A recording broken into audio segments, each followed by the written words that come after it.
I didn't become a victim of a false allegation when it happened to me.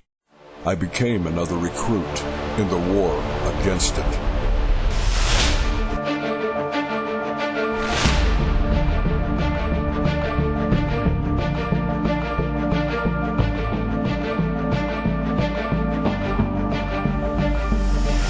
My family and my name have been totally and permanently destroyed. Is morphing into a witch hunt. Always be presumed innocent unless and until proven guilty.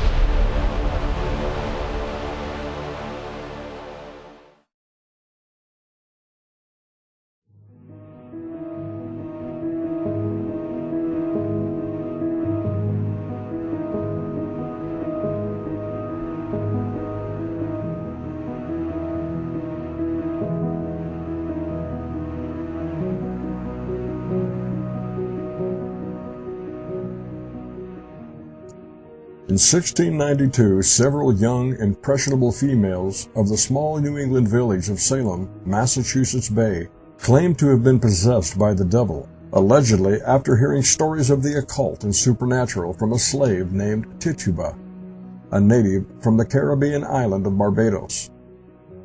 The girls, ranging in age from 9 to 20, began exhibiting odd behavior, making strange sounds and having fits, and suffering body contortions.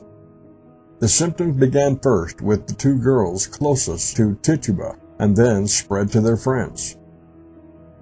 As were the parents of the other girls, Reverend Samuel Parris, a local church minister and father of one of the girls to be afflicted, was perplexed by their condition. Eventually, he sought the medical advice of a doctor, William Griggs. Griggs was already familiar with the symptoms affecting the girls, whereas the daughter of one of his employees had also been afflicted.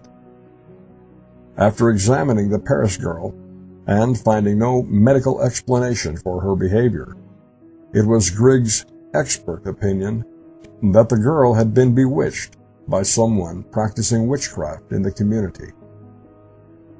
Griggs also advised Parris that the only way to end the curse was to find and punish the witch responsible. Concerned by the doctor's diagnosis, the girls were questioned on who they believed might be a witch. They wasted no time in giving up names. Naturally, the first to be accused was Tituba, who, it is said, had been telling the girls stories of voodoo and occult practice in her native culture. Samuel Parris had acquired Tituba and her husband John as slaves when he was in Barbados, where he had been employed as a merchant. Due to her color and heritage, members of the white Puritan community had long suspected Tituba of being of unsavory character. So, when the girls named her as a witch, no one fostered doubt. Along with Tituba, the girls also named two other witches, Sarah Good, a local beggar, and Sarah Osborne, an elderly cripple who had married her servant after allowing him to first live in her home, an act frowned on by the Puritan community. Thus, all three women were marginal members of society, did not attend church, nor were socially accepted. When the accusations of witchcraft had come from out of the mouths of babes, the accusation stuck. Life in the New England colonies was harsh, plagued by bitter winters, smallpox, food shortages, raged by native tribes, political uncertainty, and stories of monsters and demons lurking in the mostly uncharted wilderness of the New World. Conditions were ripe for witch hysteria. The paranoia had no doubt been fueled by a persistent prophecy that had been circulating for some years that claimed Salem would be destroyed by a coven of witches and that the house of a local minister would in some way be involved. On the accusation alone, the three women were promptly arrested, charged, and subsequently brought before the local magistrates, John Hawthorne and Jonathan Corwin. During preliminary hearings, the accused women were interrogated. Present also at the hearing, standing together at the head of the crowd, were the two girls who had accused them. As the interrogations advanced, the girls began crying out in pain, claiming that the woman's specters were attacking them, biting, scratching, pinching, although apparently these specters were invisible to all but the girls. In addition, if a bird or other animal happened by during the hearing, the girls were quick to point them out as evidence of familiars kept by witches. While out of the ordinary even for a witch trial, the girls' act was convincing to all who had attended the hearing, including the magistrates.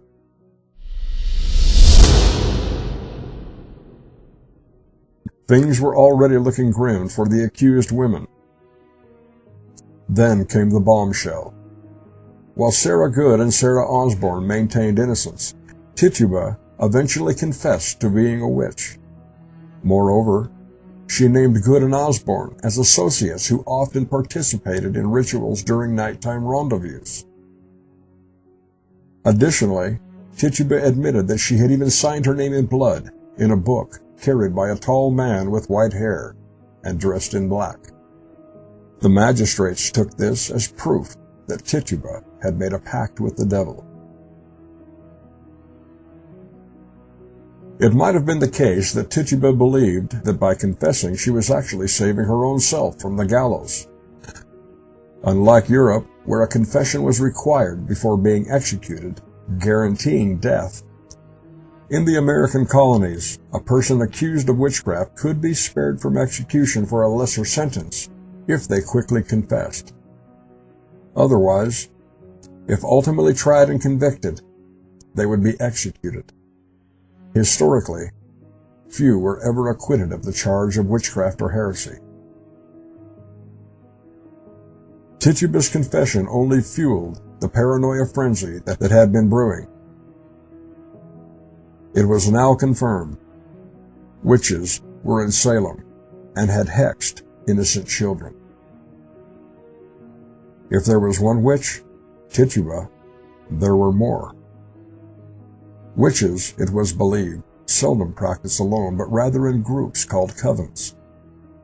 The times of the prophecy that claimed Salem would be destroyed by witches was at hand. Tituba's confession, whatever her personal motive might have been, was unfortunate indeed for Sarah Good and Sarah Osborne. With witch hysteria in full swing, empowered by the confession of a witch, the credibility of the girls' accusations were irreproachable, especially to the magistrates. In this capacity, and now empowered at the center of public attention, the girls may have believed that they could accuse anyone in the community of being witches and get away with it. The next unfortunate women to be accused of witchcraft were Martha Corey, followed by Rebecca Nurse, both far from fringe of society. Martha Corey was a highly respected member of the community, a devout Puritan who regularly attended church. Likewise, Rebecca Nurse, the wife of a landowner, was of excellent character and a churchgoer. Historians surmise that had either of these two women been the first to be accused of witchcraft, the accusations would have been dismissed as delusional, and the accusers criticized. But by the time these two outstanding citizens had been named, in light of the prophecy and shock confession of Tituba, fear and panic had gripped the public. Now, anyone could be a witch, or in league with the devil. Many researchers of the Salem Witch Trials believe that the girls may not have acted alone, but rather had been encouraged and coached by the mother of one of the afflicted girls, Mrs. Thomas Putman.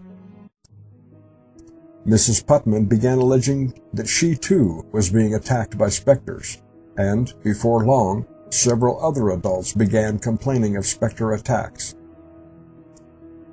To me, the entire event of the Salem witch hunt and trials appear to have been deliberately orchestrated by someone who had a strong knowledge of the occult, of fear-mongering, psychology, and politics, and how to manufacture hysteria. More will be discussed on this later.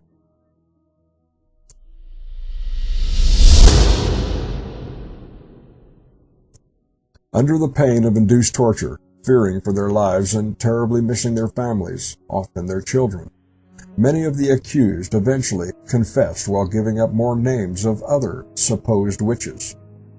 As a result, the number of accused witches began to grow exponentially.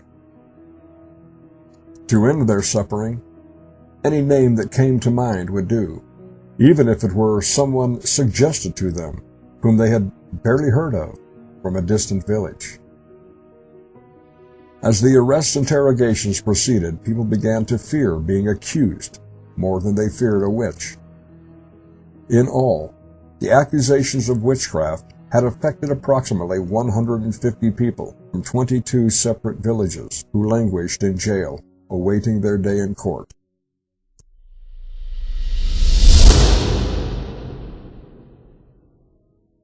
Politics had played a significant role in the length of time the accused had to wait to be tried.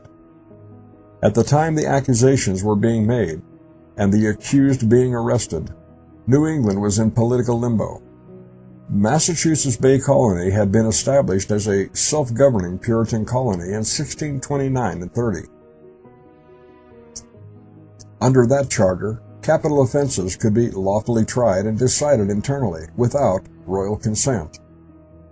Then, in 1684, the colony's grant of self-governorship was revoked when William and Mary ascended to the throne.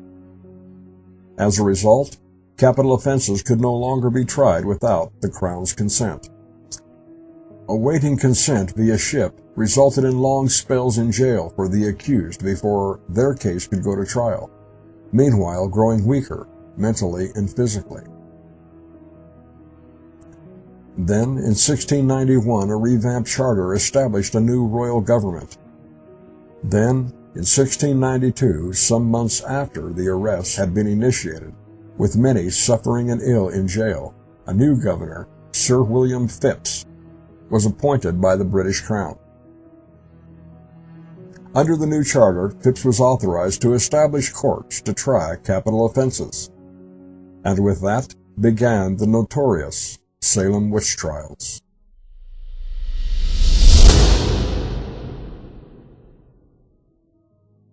Governor Phips established what was then called the Court of Oyer and Terminer, or to hear and determine, which first sat on 2 June 1692, and was presided over by Chief Justice William Stoughton. A panel of jurists were selected. Among them was Samuel Sewell, a member of the Governor's Council and former manager of the New England Colonial Press. As with all witch trials elsewhere, the Salem Witch Trials were far from fair and just, and driven mostly by incited public outcry. The proceedings were exceedingly biased and prejudiced, with the weight of evidence always favoring the prosecution. American playwright Arthur Miller, in his play The Crucible from 1953, poignantly captured the mentality, politics, and legal processes at work during the New England witch trials, a tragedy that has played out in one form or another over and over through history into our modern times. Those who readily confessed to being a witch were given great legal help for mitigating sentences still leading to death, while those who stubbornly maintained innocence were given no legal help and were ultimately convicted and hung. In any case, few lawyers or advocates during witch hunts dared stand up to defend a person accused of being a witch. When they did, they often became the target of public scorn, among threats of being accused and also hanged beside their client. Not even money could attract a defense lawyer in such cases, even if the accused were fortunate enough to have money, which was rare after the accusation had been made. Any person accused of witchcraft had their property and assets confiscated upon arrest. The accused person was required to pay for all their own proceedings, jail time, trial, and even their execution. Out of the value of their property, the costs of proceedings were paid, while the remainder, sometimes substantial, went to the coffers of the governing body. During the European witch trials, the wealthy were often deliberately targeted, due to their wealth and holdings. A person accused of witchcraft were often encouraged to plead guilty on the promise of a reprieve from execution. While it was the practice in the American colonies to reduce a sentence of death to imprisonment or ousting from the community, such promises were not always honored. Once a confession had been made, the fate of the accused was solely at the mercy of the sentencing judge. Any form of punishment could be exacted, despite any prior promises, and Justice Stoughton seemed to have a bloodlust when it came to executing witches, in spite of an early confession. On the other hand, when an accused was intent on maintaining innocence, they were merely tortured into confessing. As in Europe, the law preferred a confession of guilt before execution. How that confession was extracted was up to the interrogators, always in secret. While England had outlawed the use of torture devices such as thumbscrews, stretch racks, water tortures, and the like, the use of induced torture employed in England and the colonies by inquisitors were equally effective in breaking one's will. These methods included sleep deprivation, hunger, thirst, threats, and intimidation, or endless walking until the accused collapsed from fatigue, only to be stood back on their feet to begin walking again. Needless to say, the elderly and the ill didn't last long before submitting. During trial, questions put to the accused by skilled, educated prosecutors were often in the form that made it all but impossible not to incriminate oneself. Prosecutors then, as are today, were adept in such wordplay, and used their skill to not only trick the accused into providing a perceived admission of guilt, but also to impress a jury into delivering a verdict of guilt. In witch trials, proof was of little concern. The accusation became the only evidence required. Even if the accused should be acquitted by a jury, which was exceedingly rare, public and even judicial pressure would often force the jury to change its verdict, as in the heartbreaking case of Rebecca Nurse. Nurse was the only person among the accused in Salem to have been acquitted by a jury. Nonetheless, after her accusers began having fits upon hearing the verdict, Judge Stoughton instructed the jury to go away, rethink their decision, and return with a more appropriate verdict. Upon return, the reluctant jury found Rebecca Nurse guilty, on which verdict Stoughton then sentenced her to death.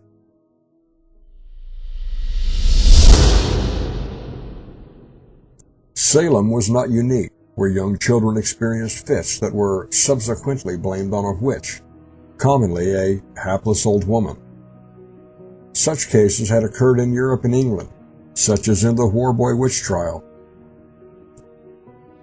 Although these fits are today recognized as likely being epileptic seizures or some other medical malady not understood in the 17th century.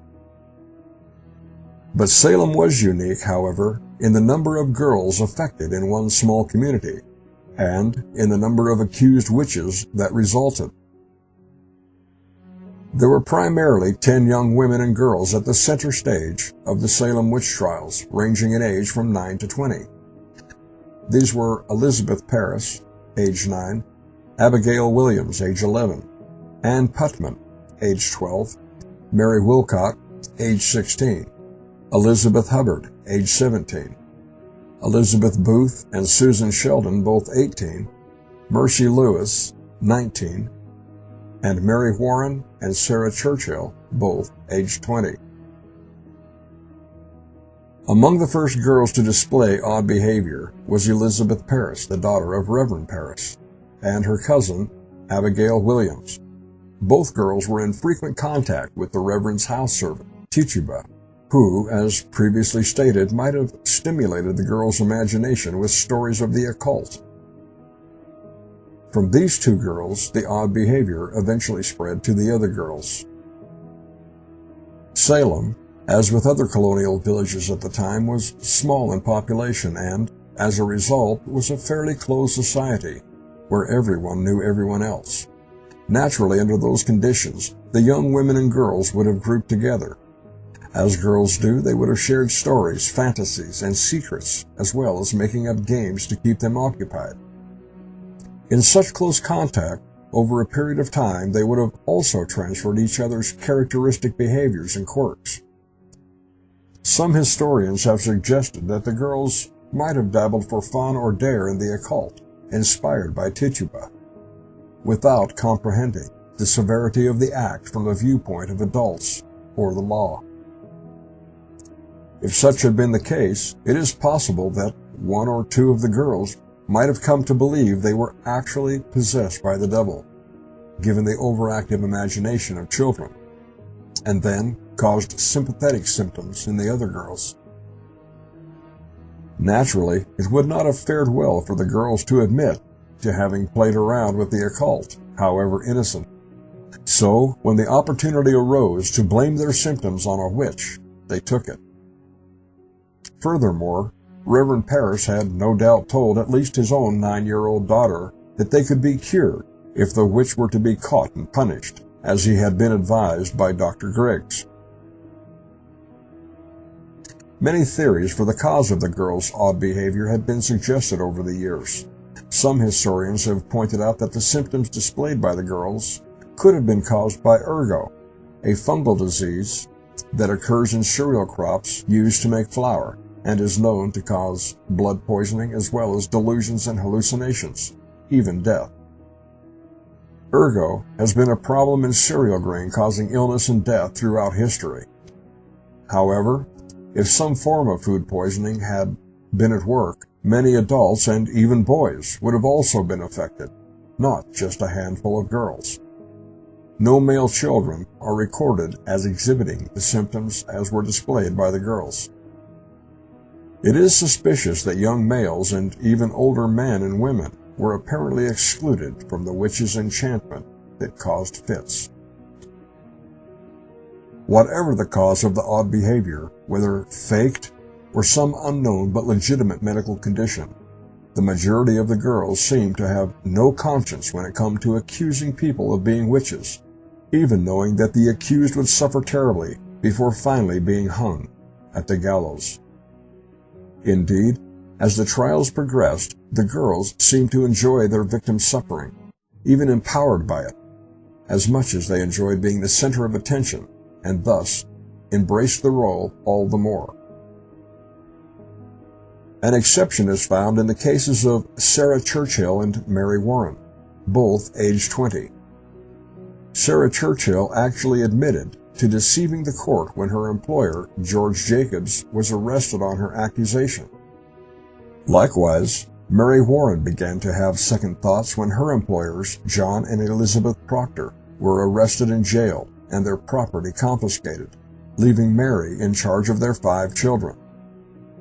However, under threat of also being accused as witches by their co-conspirators, both girls eventually retracted their statements regarding the deception and reluctantly rejoined the group's sinister campaign. Today, it is popularly accepted by researchers that what might have begun as innocent delusion of being possessed by a witch was then encouraged by unscrupulous members in the community, who not only told the girls how to act and what to say, but also who to accuse. Personal vendettas appear to have been at play.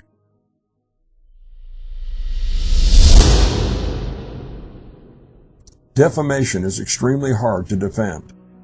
It often consists of an unprovable accusation made by one or more people against another, usually to disparage their name and reputation. Defamation is commonly without substance, just words, but when spoken in a public forum, such words can cause significant damage to the targeted person or entity. For the most part, defamation is but sticks and stones, no matter how damaging to a reputation such might be in itself. Social media and politics are polluted with such slander and libel today, with no accountability.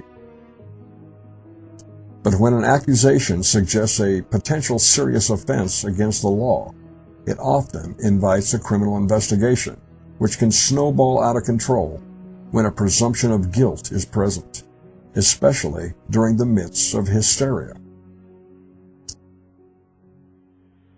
To accuse someone of being a witch today causes little more than a casual glance in the direction of the accused. In fact, most practitioners of the craft would not only readily admit to being a witch, but also consider it a compliment.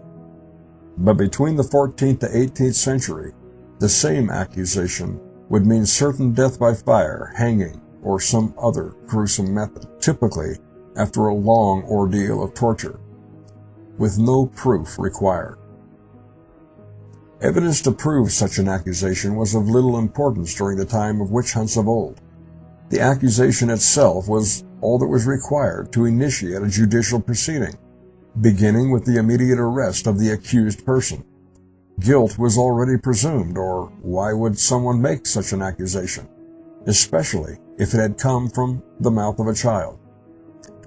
Interestingly, a significant number of accusations of witchcraft had been accused by children, however likely influenced by an adult.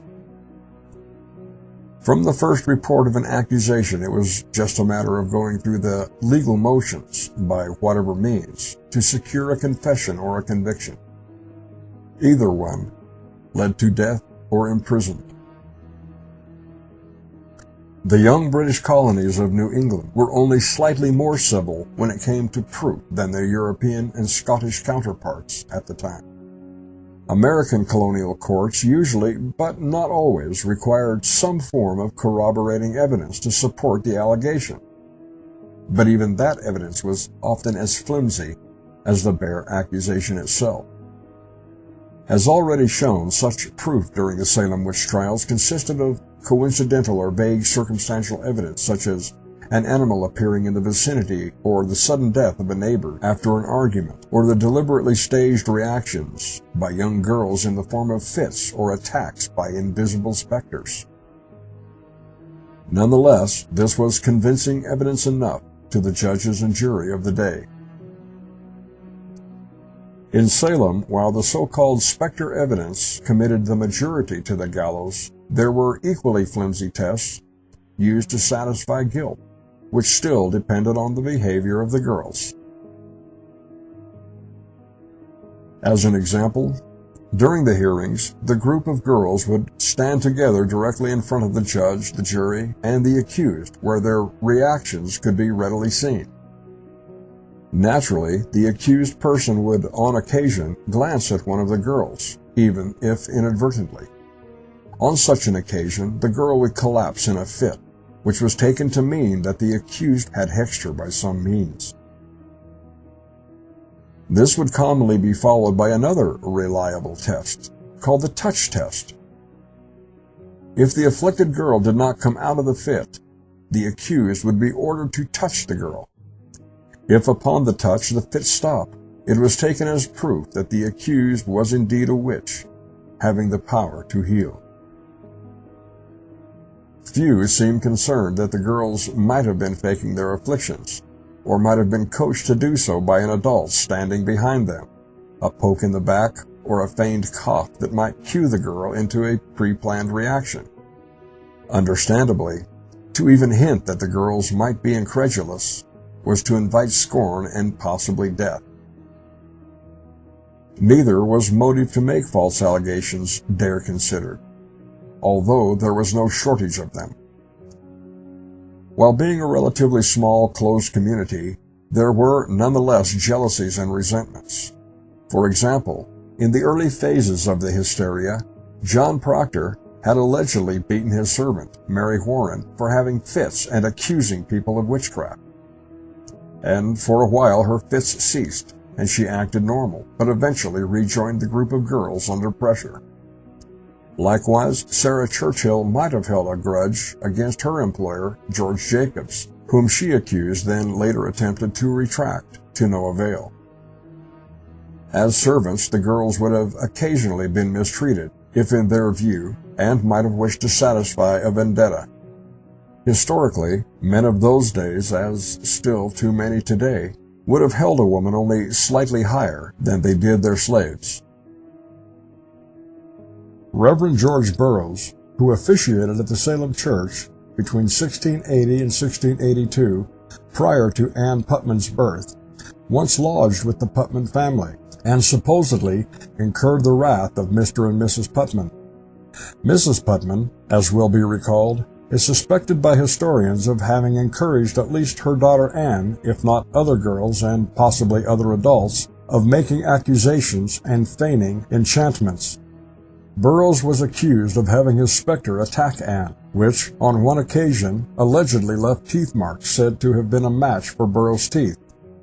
Moreover, there might have been jealousies and tensions between Burroughs and other ministers, such as the Reverend Cotton Mather, who seemed awfully eager to see Burroughs hanged, despite that he had faultlessly recited the Lord's Prayer. And of course, there were likely resentments between social classes, as there almost always is.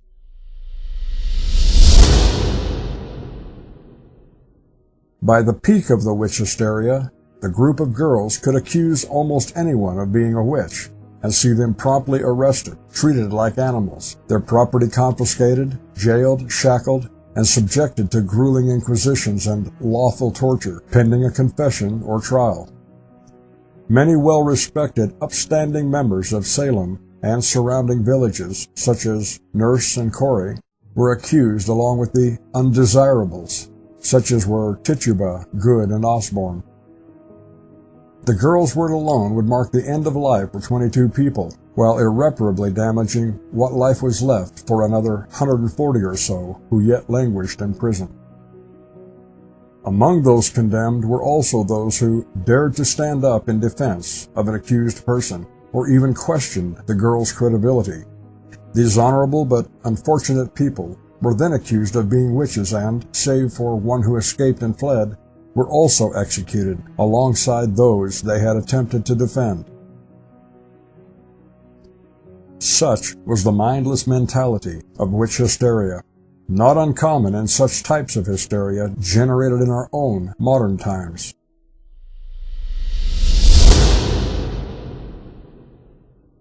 As stated before, Tituba was the first to be accused, and probably the only person in Salem at the time who actually might have dabbled in the occult, due to her heritage and time spent among her own culture in Barbados.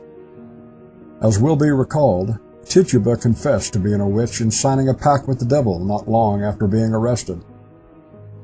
Tituba's confession became the flashpoint for the ensuing hysteria. I have long surmised that, had Tituba maintained innocence, cooler heads and fairer minds might have prevailed, leading to acquittals or at least a more discerning look into the credibility of the girls. Certainly, there would have been few, if any more, accused beyond Good and Osborne. Tituba's confession, and elements of it, seem to have been deliberately coached as if someone wanted a hysterical witch hunt. Tituba would have had nothing against Sarah Good or Sarah Osborne to want to see them condemned. Yet, Tituba eagerly dobbed them in, as if part of some deal being orchestrated to help generate the hysteria. Nonetheless, Tituba would not be among those her confession ultimately sent to the gallows. Instead, she was spared execution for a term of indefinite incarceration for providing her early confession. This too is suspicious, that some deal had been arranged in light of all the white members of upper society who would ultimately be executed. Eventually, Tituba was sold as a slave to recoup costs of her proceedings, and subsequently vanished from history. It should be noted that in light of Tituba's confession of being a witch and signing a pact with the devil, her value as a slave and a human being would have been nil. Her reputation by then was renowned, as were the number of deaths caused by her confession. Apparently, whoever had been authorized to sell Tituba knew she was not a witch, and would have had to convince the purchaser of that fact. In other words, it had all been staged to serve whatever agenda.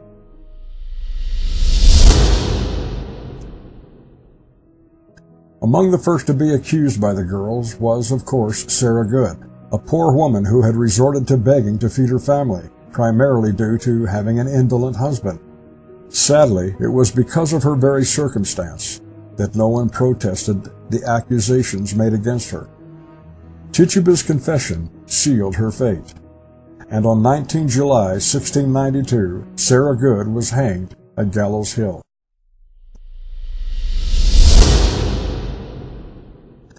Like Sarah Good, Sarah Osborne fit the stereotype of a witch, elderly, odd, bedridden, and reclusive, and was therefore a believable target for an accusation.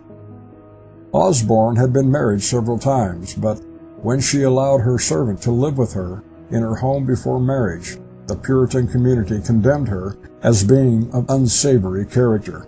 Thus, when she was accused, no one cared.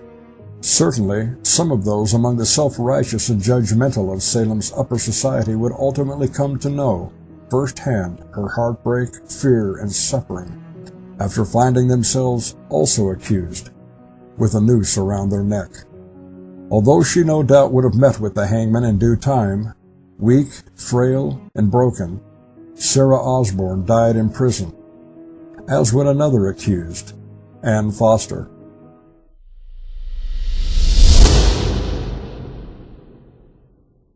Among the most respected members of the community, wife of a landowner and deeply pious, Rebecca Nurse was accused of being a witch by 12-year-old Ann Putman, one of the girls of the group. Anne alleged that Nurse's specter was attacking her.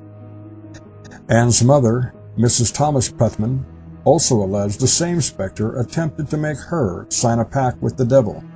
In addition, Nurse was also accused of having used witchcraft to cause the death of a neighbor, Benjamin Holton, who had died shortly following an argument with him after some of his pigs got into her field.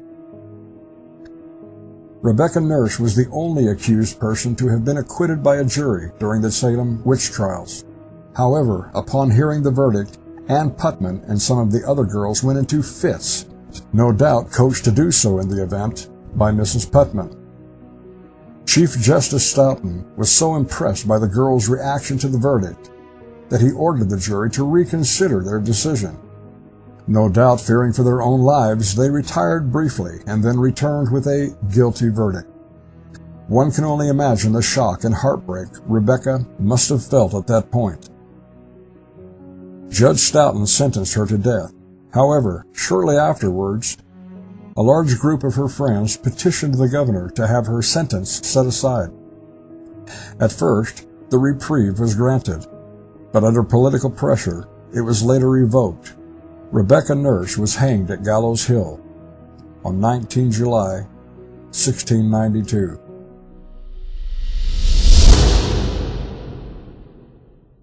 Another upstanding member of the community, wife of a landowner and regular churchgoer, Martha Corey, was accused by the girls of causing specter attacks on them. During trial, the girls' performance of being attacked was so convincing that even her husband, Giles Corey, became convinced that she was a witch.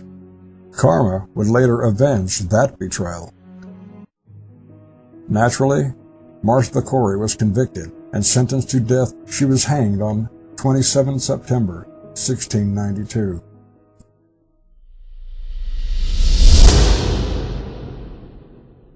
The husband of Martha Corey, landowner, community member in good standing, Giles Corey, is unique in the Salem Witch Trials as he was the only accused person to have been tortured by a means of an unlawful device. Accused by the girls of the same old specter attacks, Giles refused to make a plea, guilty or innocent, at his hearing. Historians suspect that Giles might have believed that by doing so he could not be tried, whereby saving his land from being confiscated. However, Giles' refusal to cooperate only angered the authorities. Determined to force him to plead, whereby getting on with either a confession or a trial, both leading to the gallows, the 80-year-old man was dragged by authorities into a field, staked naked to the ground, and a wooden plank laid over the top of him. Heavy stones were then gradually piled up, increasing the pressure until presumably the weight would force him to comply. But stubborn and determined to the end, the massive weight eventually crushed him. So great was the weight of stones pressing down on Giles that it squeezed his tongue out of his mouth, at which point Sheriff Corwin indifferently pushed it back in with the tip of his cane. In spite of the unimaginable weight upon him, Giles lasted for 2 days before finally surrendering his spirit. This method of torture would have left no telltale wounds, as other types of torture devices, such as beating, whipping, thumbscrews, etc., whereby providing no obvious indication that the authorities had used an unlawful form of torture.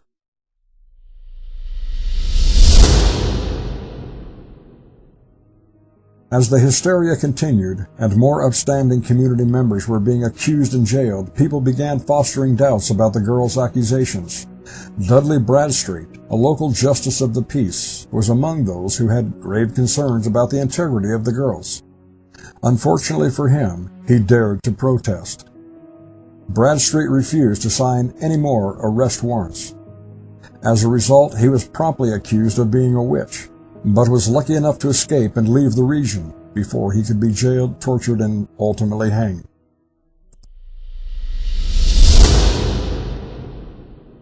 Harboring similar views to those of Bradstreet, John Willard, a landowner and deputy constable who had participated in the arrest of the first women to be accused, dared to voice his opinion in the matter. He was overheard as saying that the girls were the real guilty ones for making the accusations. Amidst the hysteria, such talk was not to be tolerated. Learning that he was about to be accused, he fled. However, he was not as fortunate as Bradstreet and was captured. On 19 August 1692, John Willard was hanged besides other upstanding members of the community.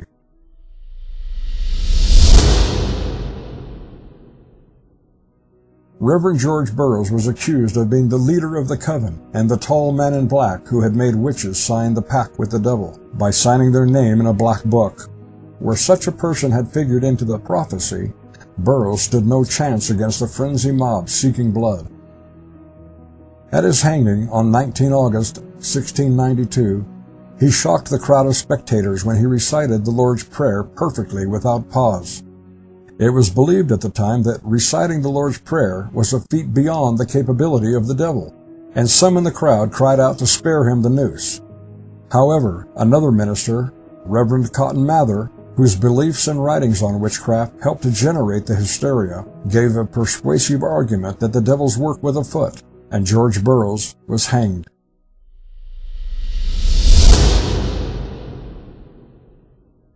In all, 19 people had met their death at Gallows Hills as a result of an accusation alone, while another 3 had died from other causes directly related to the hysteria.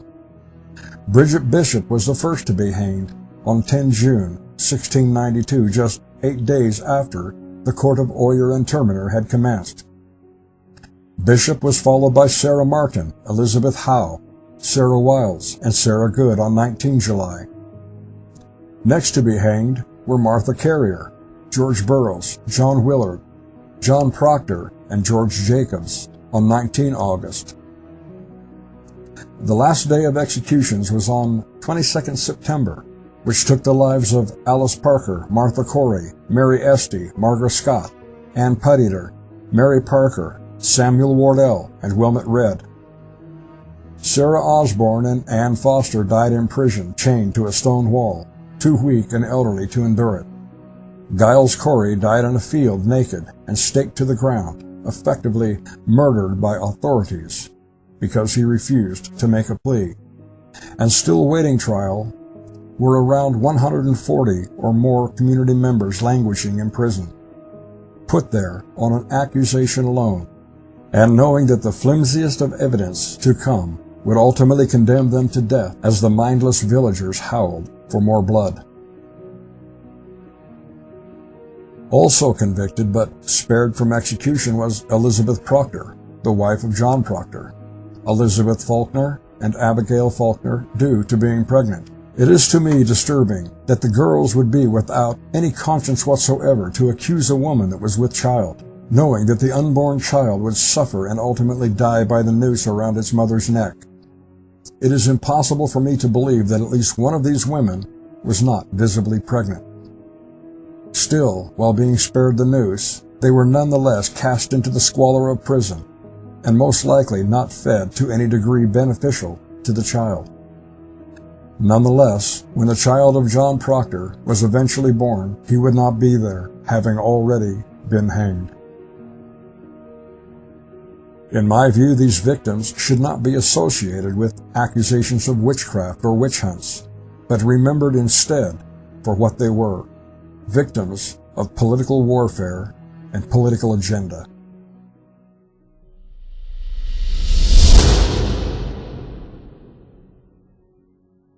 By 1692, when the above executions of both peasant and upstanding villagers were being carried out, the girls, along with the adults who had joined them or handled them, had become drunk and reckless with their seemingly infinite power over lives. In that, they appeared to have felt they could accuse anyone and send them to the gallows. As is often the case when ego is inflated, empowered by mobs of insensible supporters, eventually it will burst or implode. Mistakes are always made. Such a mistake came when the girls had the audacity to accuse the wife of the new governor of being a witch. By this time, a great many people throughout the colony had become gravely concerned about the number and caliber of people that were being accused and executed. Fearing for their own lives, if they had prayed for an end to the insanity, the answer came when Governor Phipps at last dissolved the Court of Oyer and Terminer on 29 October 1692, bringing an end to the terrible trials and any further arrests on the charge of witchcraft. It had been a terrifying and bloody New England summer, the last summer some would ever see again.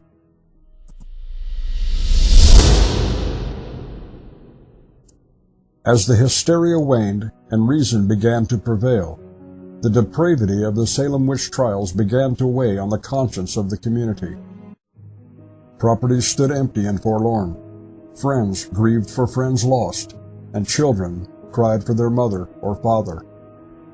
A terrible solemnness settled over Salem, and the guilt began to surface in visible form. In 1696, a number of jurors felt compelled to confess in a public forum that they had erred in their decision to convict the accused. Among them was Samuel Sewell, member of the governor's council, who elected to stand alone before the public as his confession was read. The jurors all admitted that there had been insufficient information about the cases and insufficient understanding with regard to the circumstances of the accusations.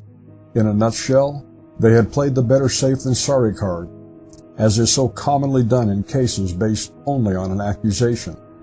Or rather, in their circumstance, it was better safe than dead, as with the verdict returned in the case of Rebecca Nurse. As part of their confession, the jurors also begged forgiveness from the families whose loved ones had been taken away due to their decision. However, too little too late.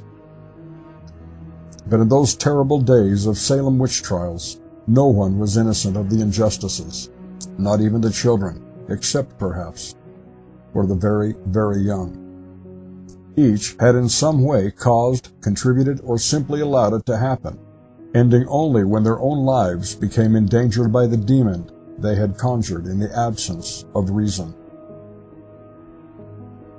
Through the years that followed, both clergy and state took steps to atone for the deaths. In 1697, a special day, called the Official Day of Humiliation, was set aside in their memory. In 1703, the colonial legislature began issuing retroactive amnesties to all who had been accused, including those who had died on the gallows, or chained to a prison wall, or in a cold, empty field, crushed beneath stones. In addition, a grant of financial compensation to the families of the victims would eventually be paid out in various amounts in 1711, some 19 years after the deadly trials.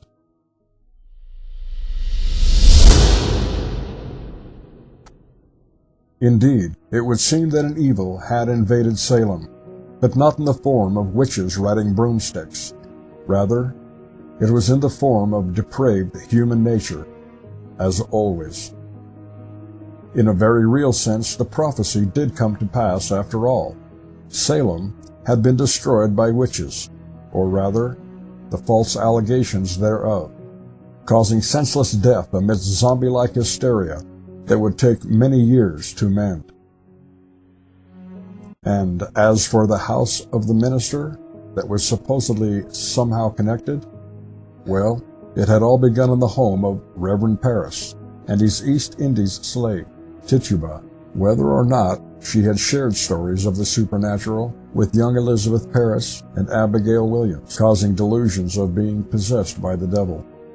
A prophecy, like evidence in a criminal trial based on a mere accusation, is always open to interpretation. It would be interesting to learn, if possible, who first mentioned the prophecy and when, whereas to me it clearly appears to be more of a threat than a prediction. None of the accusers were ever punished, nor were those law enforcement personnel who took part in killing of Giles Corley. However, one of the accusers, Ann Putman, would much later be moved to offer some semblance of an apology, but not until she was 26 years old, some 14 years after the fateful season of the witch. In her apology, delivered in the Salem church, she laid blame for the guilt of innocent blood on Satan, whom she claimed had deluded her. At least, she admitted the accused were, after all, innocent. But I am left wondering who, in reality, Ann Putman might have been referring to as the Satan who had deluded her. The power over life and death had only been granted to these girls and the participating adults because of terrible laws that served only those in positions of political power and their agendas. Through these draconian laws, common people were given extraordinary power to make accusations against each other and to see their victims tortured and murdered by hanging or fire. Without such laws, or I should say, the absence of just laws, there would have been no witch hunt, no innocent people killed. In the above Salem trials, it was perfectly acceptable for Governor Phipps to stand by and watch as innocent men and women were imprisoned and hanged on no more than an accusation. Only when the threat came to his doorstep did he put an end to the trials, a power he had all along. It is always the case that such terrible acts are allowed to be committed in society until it threatens those in power. Then, conveniently, they put an end to it, one way or another. As a note, while witch trials were established by men historically, it had been primarily females who brought accusations against, usually, other females, which saw not only their victims tortured and killed on public display, but often their victims' children as well, including the unborn still snuggled inside their mother's womb. No one cared about these children, unborn or otherwise. Can you imagine what went through a child's innocent mind while being hanged or set alight beside their mother or father in those days? It is also a historic fact that older children made up for a large number of accusers through the era of the witch hunts, commonly encouraged by their mothers.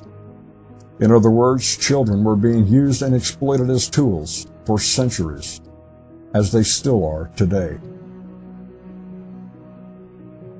A fair-minded person of our Western society might be inclined to ask, how did it come to that? The answer requires a journey back in time to the origin of the witch hunt and the agendas behind it in order to understand how we have returned back to the same disturbing era in today's society. The new witch, the merely accused sex offender. The age of weaponized accusations have returned, as if as a ghost from the past sent to deeply trouble our already troubled societies.